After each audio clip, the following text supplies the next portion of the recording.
Buenos días, compañeros. Buenos días, instructora. El método a investigar por parte de nuestro grupo es el método ILSI o método de investigación causal. Eh, los integrantes que conforman este grupo son Irina Barragán, mi persona Norela Bermúdez, Lucy Payares y Javi Tafarel. El contenido de esta exposición está conformado por la definición del método, el procedimiento, su importancia, un ejemplo y las conclusiones. Antes de definir qué es el método ILSI, debemos tener en claro que es un método de investigación de accidentes, ¿verdad? Entonces, el método de investigación de accidentes es una técnica utilizada para analizar en profundidad un accidente laboral o un accidente de trabajo. Esto con el fin de conocer el desarrollo de los acontecimientos, también para determinar el por qué sucedió, el porqué de lo sucedido e implantar las medidas correctivas para eliminar las causas y evitar la repetición de un mismo accidente o de accidentes similares. Para entrar en contexto ya de lo que es el método ILSI, me gustaría explicarle que nació o se creó en el año de 1936 por Heinrich y Leiner, que fueron dos destacados pioneros en seguridad. Ellos desarrollaron una teoría que la llamaron el efecto dominó. Este modelo influenció en la creación de diferentes teorías para la clasificación de los accidentes. En el año de 1974, el Instituto Internacional para el Control de Pérdidas modificó esta teoría y adoptó unos términos o incluyó esta teoría la gestión de la gerencia y la falta de control como, una contribución a la aparición de unos accidentes de trabajo. Entonces, el método ILSI como tal se describe como una cadena de condiciones y eventos que terminan y culminan en un accidente. Listo. Bueno, compañeros, continuando con el tema del método ILSI, yo les hablaré un poco de cómo se realiza el procedimiento para este método. Bueno, el procedimiento inicia con la recolección de las evidencias por la pérdida, es decir, aquí se identifican los hechos que ocasionaron la pérdida y termina con la identificación de las causas, desde las causas inmediatas hasta las causas básicas y su posterior seguimiento o control para que no vuelvan a ocurrir. Aquí en esta imagen muestran los 5 factores que ocasionan finalmente el accidente de trabajo. Como vemos, la primera ficha que se refiere a la falta de control es la que ocasiona o provoca las causas básicas y estas a su vez provocan las causas inmediatas y luego estas causas provocan el accidente y por último se ocasiona la pérdida. Hay que tener claro que cuando se realiza la investigación partimos de la ficha del costado derecho, es decir, de la pérdida hacia la falta de control. Y cuando se le quiere dar solución al accidente o al evento ocurrido, se inicia desde la ficha del costado izquierdo, desde la falta de control hacia la pérdida. Enore, por favor, la siguiente diapositiva. Bueno, entonces, como les dije, iniciamos desde la pérdida. Entonces, ¿qué es la pérdida? ¿O qué busca la pérdida? Aquí se identifica o se determina la extensión del daño. Es decir, no es más que buscar las causas que ocasionaron el daño o en realidad qué fue lo que se perdió. En este caso se tienen en cuenta, este factor se tiene en cuenta las personas, el proceso y la propiedad. Un claro ejemplo de esto en cuanto a las personas es la amputación de un miembro, herida de mano, lesión en los ojos o lo que es peor, la muerte de un trabajador o colaborador. En cuanto a las cuestiones de materiales, proceso y propiedad, encontramos daños en los equipos y maquinaria, paros en la producción, costos de acciones correctivas y otros tipos de pérdidas que, por ejemplo, en el accidente no se ven de forma inmediata o son costos o pérdidas ocultas tales como pago a los trabajadores aunque no estén trabajando mientras se realiza la investigación. Nore, porfa, la siguiente diapositiva. Ya cuando hablamos del accidente de trabajo como tal, es aquí donde se realiza el contacto. Entonces, este accidente es el suceso anterior a la pérdida y establece el daño o lesión en las personas. Entonces, aquí que se investiga cuáles fueron esas fuentes de peligro y aquí se describe de forma clara, o sea, este factor nos ayuda a tener las bases más bien para describir de forma clara el tipo de accidente y este nos va a servir cuando vayamos a realizar el informe de cómo debemos describir el accidente. Los ejemplos que tenemos para este caso son caída de altura, caída de nivel, golpeado por puntos filosos, inhalación de tóxicos, entre otros. La siguiente diapositiva, por favor. Bueno, las causas inmediatas se dicen que son las circunstancias que se presentan antes del contacto. Estas causas inmediatas son las circunstancias, como les dije, que se presentan antes del contacto y se clasifican en actos subestándares o condiciones inseguras o actos subestándares o actos inseguros o condiciones subestándares o condiciones inseguras. Estas causas o actos subestándares los podemos ver aquí en un claro ejemplo. En cuanto a los actos subestándares, podemos encontrar el no uso de equipo de protección de personal, trabajar a velocidad insegura, operar en equipos sin autorización. Las condiciones subestándares, fallas mecánicas, herramientas defectuosas, entre otros. Bueno, en cuanto a las causas básicas son las que están detrás de los síntomas, es decir, las causas básicas son las que provocaron las causas inmediatas o las que provocaron el contacto. Estas se clasifican en factores personales. Estos factores personales van ligados más que todo al trabajador o colaborador. Y se toma como referencia que estos no saben, no quieren o no pueden.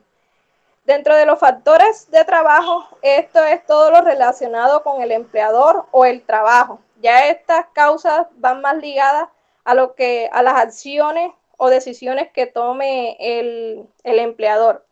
Ejemplo claro de esto tenemos, en cuanto a factores personales, capacidad inadecuada, falta de conocimiento, tensión, ya sea por estrés. Y como les dije, de pronto el trabajador realmente sabe lo que debe hacer y no lo quiere hacer, o realmente no le han dado una capacitación adecuada y por eso no realiza el trabajo como debería ser. En cuanto a los factores de trabajo, encontramos liderazgo y supervisión deficiente, ingeniería inadecuada, mantenimiento inadecuado, entre otros.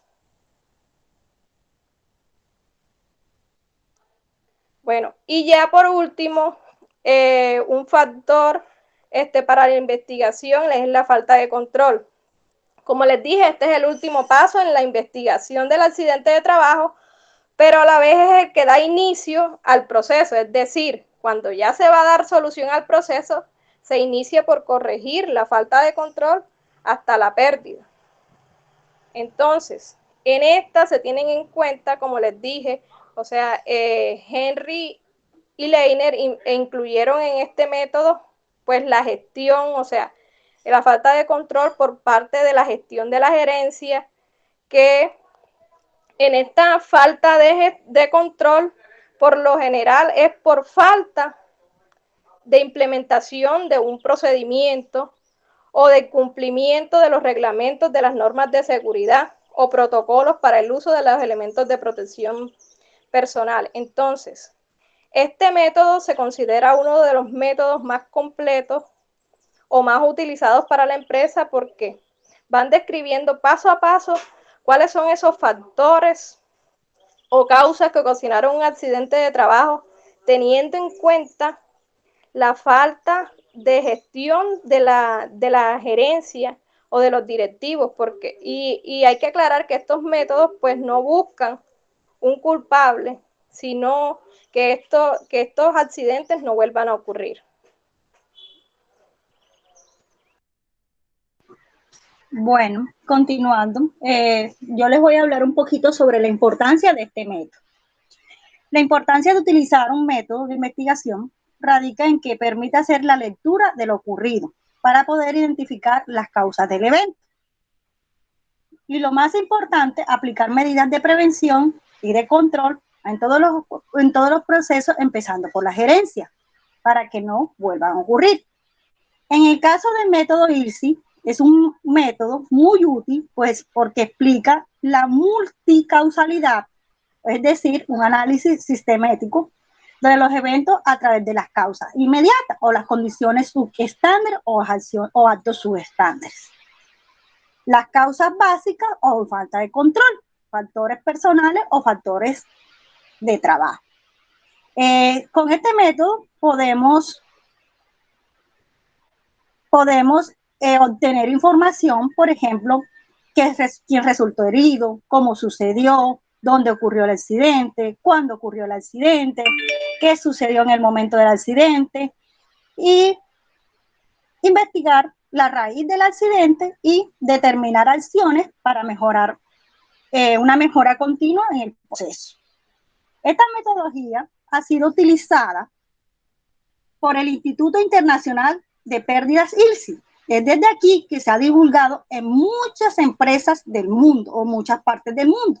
Este método ha influenciado en el desarrollo de los diferentes esquemas para tener una buena tendencia y incluir un análisis de causa en los diferentes factores.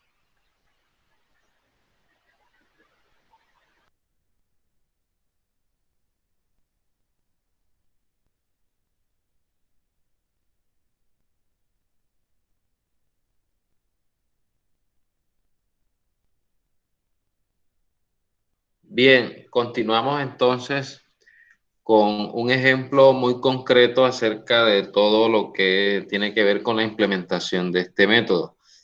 En clases anteriores estábamos desarrollando lo que aconteció, un siniestro que aconteció en el campo Dina, en Ecopetrol, una contratista que estaba pues ejerciendo unas labores en un mantenimiento de uno de los tanques de donde se hace todo el manejo de las operaciones de Ecopetrol y bueno, se ocurrió lo peor y bueno, aquí vemos cómo pudo ocurrir toda esta situación. Primero que todo, en todo el análisis de las causas y en todo lo que se logró observar, si lo analizamos desde el lente, desde el método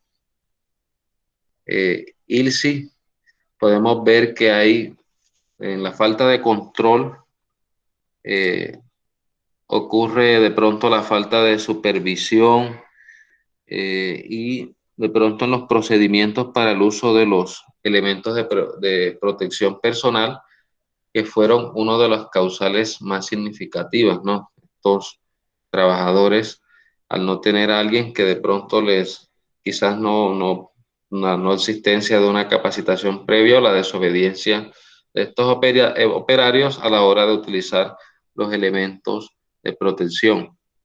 Dentro de las causas básicas se lograron determinar que hubo una supervisión deficiente y un diseño inapropiado de los puestos de trabajo para garantizar una operación segura. También se pudo observar eso. Dentro de las causas inmediatas, el no uso de los elementos o de los EPP, más que todo el tema de las cuerdas de vida o las líneas de vida que fueron las que más lograron reducir aquí, donde se determinó el por qué estos operarios caen al vacío.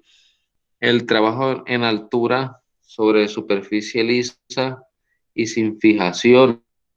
Claro, estaban apoyándose en una superficie que no tenía pues un apoyo como tal y por esa razón ocurrió el siniestro. Dentro del tipo de accidente que se logró determinar fue la caída en altura, una caída libre desde la altura. Los trabajadores pierden apoyo por estar en una superficie que no tenía soporte, caen al vacío y se dice que a una altura alrededor de 14.7 metros. Entonces, miren cómo este método puede estar y logra determinar cada cosa, ¿verdad? Cómo un sistema está encadenado con otro y cómo nos lleva a comprender todos estos hechos y acontecimientos. Cada detalle aquí es muy importante. Y dentro de la evaluación de las pérdidas, tenemos que hubo las dos pérdidas de vidas, dos pérdidas humanas, que serían estos dos operarios que perdieron la vida lamentablemente. El paro en la producción, que de manera muy significativa lo pudimos observar, pérdidas económicas por los salarios de pronto en el momento de que se pararon las labores, se detuvieron los trabajos, se detuvo la producción, se perdieron materiales y se perdieron las vidas. Y luego replantear la forma como era que iban a intervenir este acontecimiento y recuperar ante esa pérdida. Entonces, analizando todo, ¿no? Podemos concluir que este es uno de los métodos más efectivos, eficaces y eficientes de todos los demás opciones que hay para la investigación de accidentes, y que nos lleva a determinar algo aquí muy importante, y es que la investigación de estos incidentes o accidentes de trabajo no busca culpables bajo la óptica de este método, sino que permite encontrar las causas que lo originaron para poder prevenir su repetición y lograr establecer una cultura preventiva para mitigar los efectos en caso dado de que ocurra un hecho adverso. Entonces, gracias a cada uno de los compañeros, a usted, instructora, por apoyarnos y ayudarnos en todo el desarrollo de esta temática. Gracias.